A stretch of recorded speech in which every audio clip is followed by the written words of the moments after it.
Anyone working on a big vision is going to get called crazy, even if you end up right.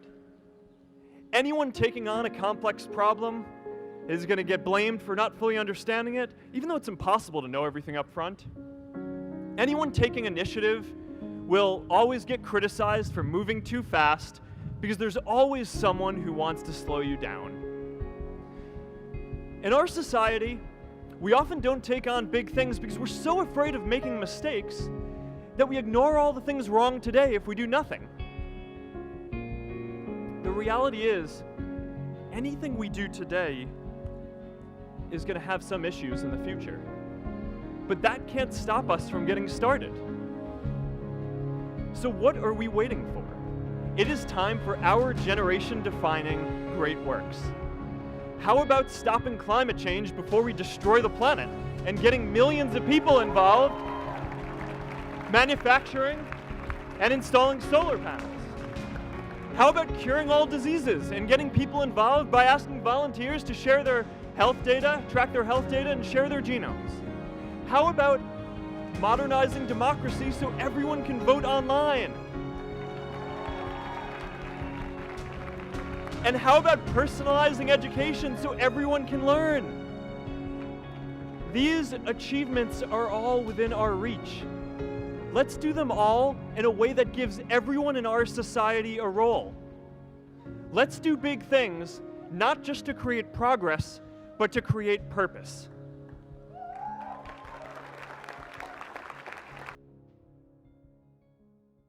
I am honored to be here with you today because, let's face it, you accomplished something I never could. If I get through this speech today, it'll be the first time I actually finish something here at Harvard. Class of 2017, congratulations.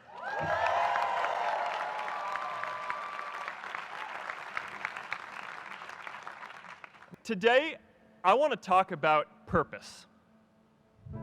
But I'm not here to give you the standard commencement about finding your purpose. We're millennials. We try to do that instinctively. Instead, I'm here to tell you that finding your purpose isn't enough. The challenge for our generation is to create a world where everyone has a sense of purpose. One of my favorite stories is when JFK went to go visit the NASA Space Center, and he saw a janitor holding a broom, and he asked him what he was doing, and the janitor replied, "Mr. President, I'm helping put a man on the moon."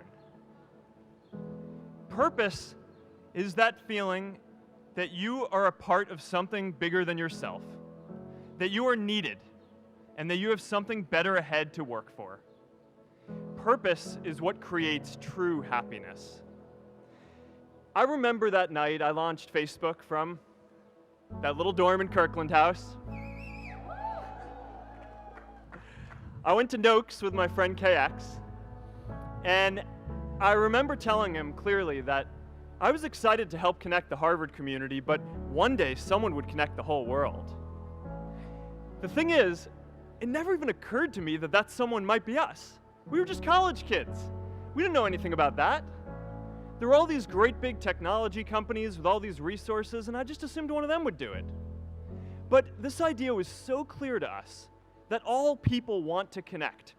So we just kept working on it, day after day after day. And I know that a lot of you are going to have your own stories just like this. A change in the world that seems so clear that you are sure someone else is going to do it. But they're not. You will. But it's not enough to have that purpose yourself. You also have to create a sense of purpose for others. And today, I want to talk about 3 ways that we can create a world where everyone has a sense of purpose. By taking on big, meaningful projects together. By redefining equality so everyone has the freedom to pursue their purpose. And by building community all across the world. So first, let's take on big, meaningful projects. Every generation has its defining works. More than 300,000 people worked to put that man on the moon, including that janitor. Millions of volunteers immunized children around the world against polio, and millions of more people built the Hoover Dam and other great projects. And now it's our generation's turn to do great things. Now I know, maybe you're thinking, I don't know how to build a dam. I don't know how to get 1 million people involved in anything. Well, let me tell you a secret. No one does when they begin. Ideas don't come out fully formed. They only become clear as you work on them. You just have to get started. If I had to know everything about connecting people before I got started, I never would have built Facebook. Movies and pop culture just get this all wrong. The idea of a single eureka moment is a dangerous lie. It makes us feel inadequate because we feel like we haven't had ours yet. And it prevents people with seeds of good ideas from ever getting started in the first place. Oh, and you know what else movies get wrong about innovation? No one writes math formulas on glass, okay? All right? That's not a thing, okay?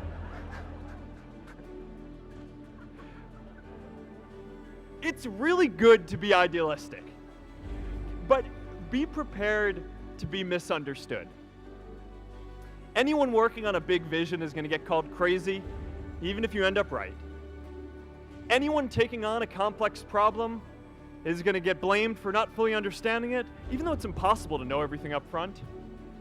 Anyone taking initiative will always get criticized for moving too fast because there's always someone who wants to slow you down.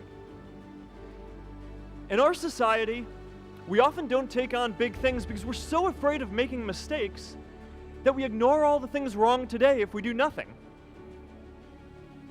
The reality is, anything we do today is going to have some issues in the future. But that can't stop us from getting started. So what are we waiting for? It is time for our generation-defining great works.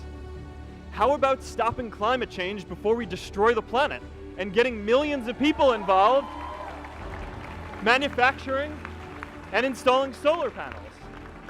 How about curing all diseases and getting people involved by asking volunteers to share their health data, track their health data, and share their genomes?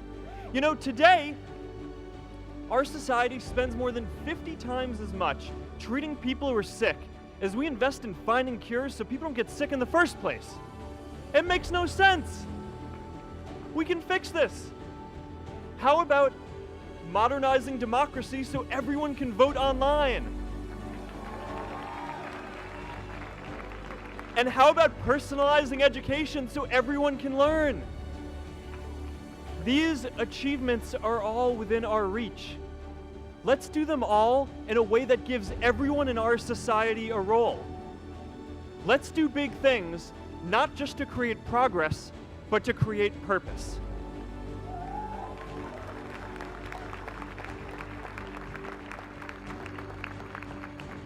So taking on big, meaningful projects together is the first thing we can do to create a world where everyone has a sense of purpose. The second is redefining our idea of equality so everyone has the freedom to pursue their purpose. Now, many of our parents had stable jobs throughout their careers, but in our generation, we're all a little entrepreneurial, whether we're starting our own projects or finding our role in another one. And, you know, that's great, because our culture of entrepreneurship is how we create so much progress. An entrepreneurial culture thrives when it is easy to try lots of new ideas. Facebook wasn't the first thing I built. I also built chat systems and games, study tools and music players, and I'm not alone. J.K. Rowling got rejected 12 times before she finally wrote and published Harry Potter. Even Beyoncé had to make hundreds of songs to get Halo. The greatest successes come from having the freedom to fail. Now, today, we have a level of wealth inequality that hurts everyone. When you don't have the freedom to take your idea and turn it into a historic enterprise, we all lose.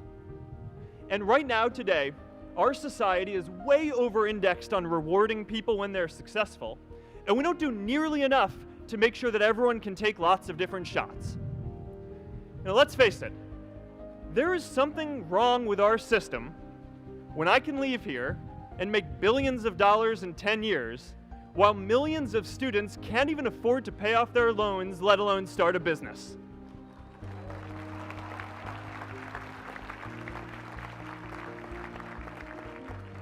Look, I know a lot of entrepreneurs, and I don't know a single person who gave up on starting a business because they were worried they might not make enough money. But I know too many people who haven't had the chance to pursue their dreams because they didn't have a cushion to fall back on if they failed.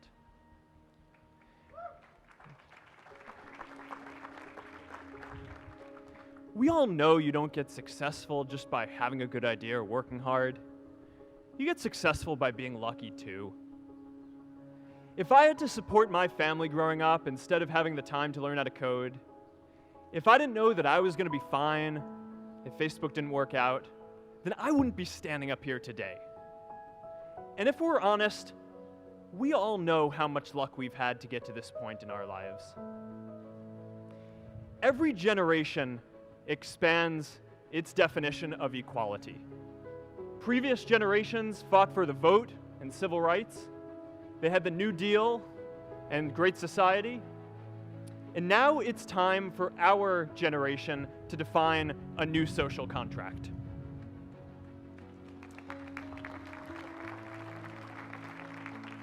We should have a society that measures progress not just by economic metrics like GDP, but by how many of us have a role we find meaningful. We should explore ideas like universal basic income to make sure that everyone has a cushion to try new ideas. And as our technology keeps on evolving, we need a society that is more focused on providing continuous education through our lives.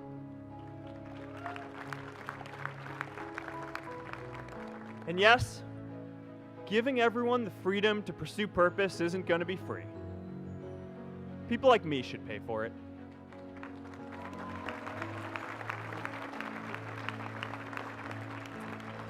That is why Priscilla and I started the Chan Zuckerberg Initiative and committed our wealth to promoting equal opportunity.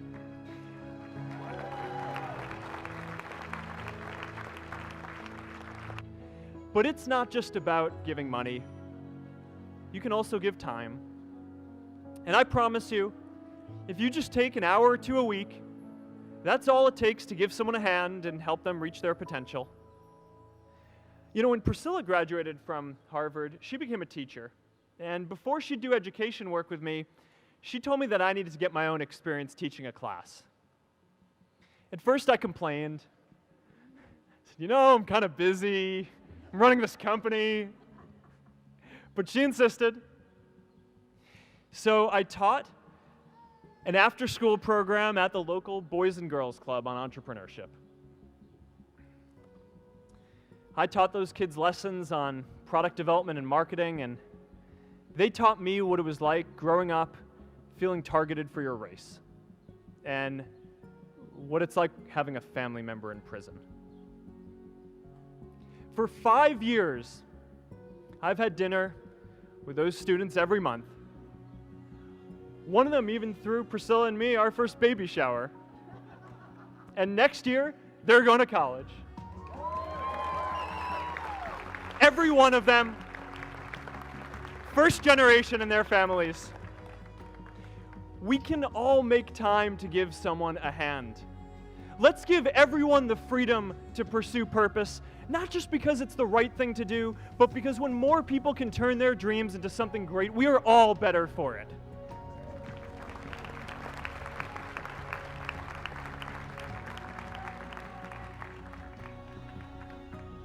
Purpose doesn't only come from work. The third way we can create a sense of purpose for everyone is by building community. And in our generation, when we say purpose for everyone, we mean everyone in the world. Every generation expands the circle of people we consider one of us. And in our generation, that now includes the whole world. We get that our greatest opportunities are now global. We can be the generation that ends poverty, that ends disease. And we get that our greatest challenges need global responses too. No country can fight climate change alone or prevent pandemics. Progress now requires coming together, not just as cities or nations, but also as a global community. And this is my story too. A student in a dorm, connecting one community at a time, and keeping at it until one day we can connect the whole world. Change starts local. Even global change starts small. In our generation, the struggle of whether we connect more, whether we achieve our greatest opportunities, comes down to this: your ability to build communities and create a world where every single person has a sense of purpose.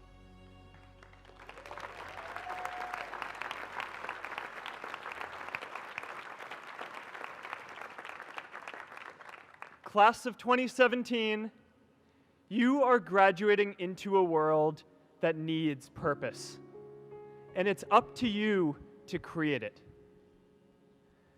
Now, maybe you're asking yourself, can I really do this?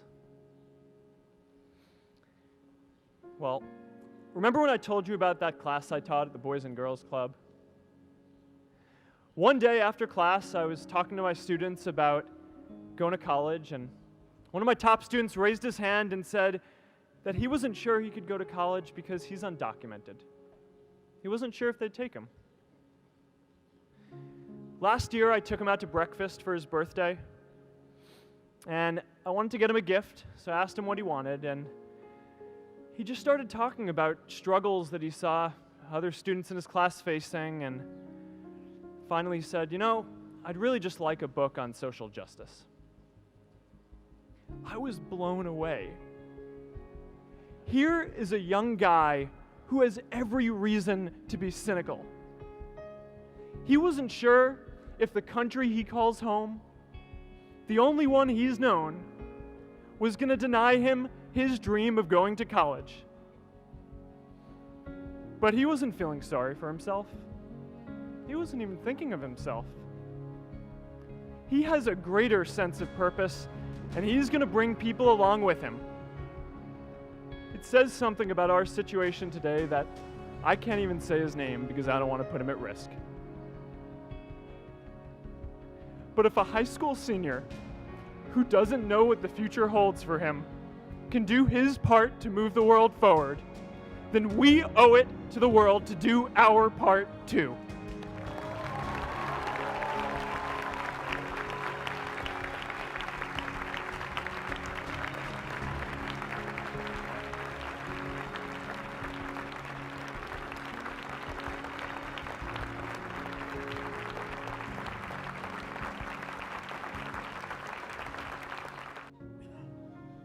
I hope you find the courage to make your life a blessing.